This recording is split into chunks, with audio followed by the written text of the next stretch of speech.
Do you know what is the most annoying part of investing? You watch a stock, it is growing, and it looks like it will never fall. You do your technical or whatever analysis, and everything indicates that the stock will keep rising. The moment you decide to buy the stock, it crashes, it starts falling. You might not have realized that, but the moment you actually spend your money and buy a stock, you will pay attention to that. It might rise back, but quite often, the moment you purchase the stock, it instantly starts going down. Have you ever wondered why? The obvious answer is the market. That's how the market is. You can't do anything about it. The laws of demand and supply determine the price of the stock. So if the stock is falling, it's because more people are selling it than buying. Technically, that is true, but quite often, that is not the case. It's a bit more complicated than that. What if I told you that the market is designed in such a way that no matter what stock you buy, it will most likely fall the moment you buy it? When you want to buy a stock, you will most likely pull up your phone and do it through an online broker like Robinhood, TD Ameritrade, Webull, or any other broker. You can't directly get into the market and purchase stocks from companies, since everything is done electronically and most stocks are sold on the secondary market. But what if you're a huge investor? What do? And you want to buy 1,000,000 Tesla stocks at $720. If you put that big of an order into the market, everyone is going to notice that, and they will also buy Tesla stock, hoping to profit from the stock spike, driving the price higher. So you will not get all of your stocks at $720. Or vice versa, what if you want to sell 1,000,000 Tesla shares at a specific price? That is going to drive the price down. So to make sure that you get the best possible price, you're not going to directly buy that many stocks, but call a financial institution to help you with that, such as Goldman Sachs or JP Morgan. JP Morgan is going to contact other investors and collect sell orders to get 1,000,000 Tesla shares at the best possible price, which is, let's say, $720. And that is called a dark pool, which is not regulated or accountable to anyone. But sooner or later, the transaction is going to appear on the open stock exchange when it happens, and the stock will spike. However, the big investor have already purchased 1,000,000 stocks. Dark pools are specifically designed for such purposes. Dark pools are much more common than you think. According to CFA Institute, non-exchange tradings have recently become more popular in the US. Estimates show that it accounts for approximately 40% of all US stocks trades in 2017. Compared to an estimated 16% in 2010. And guess who else uses dark pools? Exactly, Robinhood, where most retail investors who are watching this video buy stocks.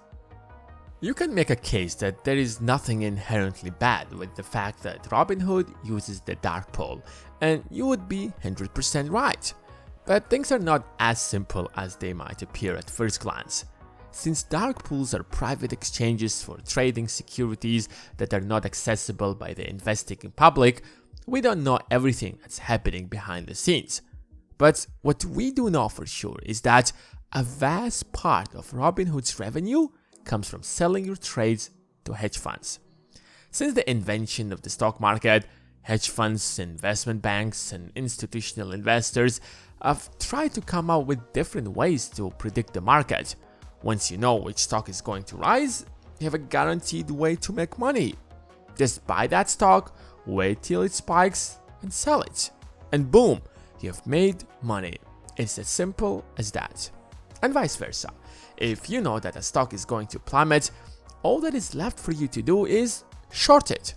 That is why inside trading is banned, because inside trading gives you an advantage over the rest of the market. You know for sure which stocks are going to rise and which ones will fall. However, Robinhood has revolutionized the industry. When you buy a stock through Robinhood, you're not buying it directly from the open exchange, but rather through Robinhood's dark pool, and then it will appear on the stock exchange once Robinhood sends your trades to the open exchange.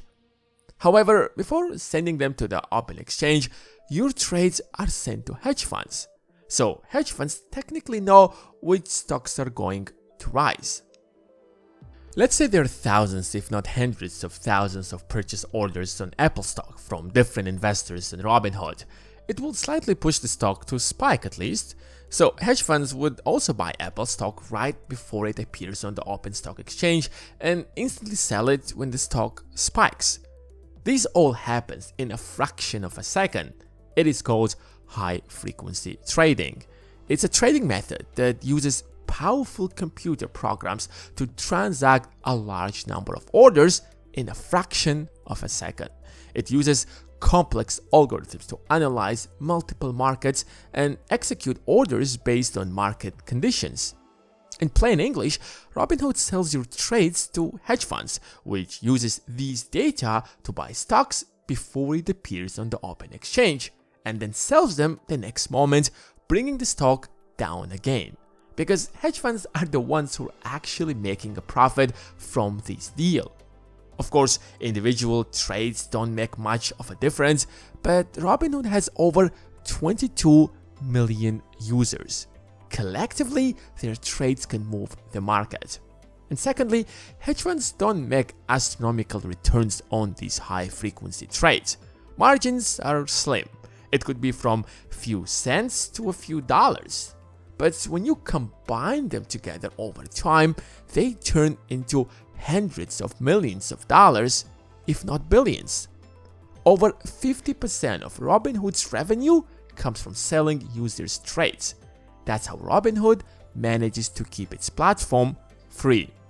So a wise man once said, if the product is free, then you are most likely the product. Robinhood has already been sued for its shady practices. Instagram, Facebook, and Google are free, but your data is sold to advertisers. We can criticize Robinhood as much as we want, but there are really no alternative options. Webull, Ameritrade, and other brokers do sell their users' trades as well, so you're left with no other option but to accept the harsh reality. However, if you're a long-term investor, then you should not care about such things, since what you care about is where the stock will be a year from now or longer, and not a few minutes or seconds or milliseconds later. Does that mean there is no point in trading since we have supercomputers that have access to information that you and I don't have? The answer is yes and no.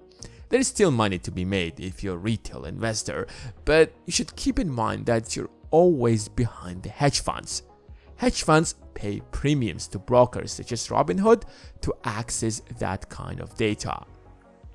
Of course, this is not the only reason why stock prices fall right after you buy them. There are many more reasons, since the number of factors that influences the price of any stock are beyond what we can discuss in a single video.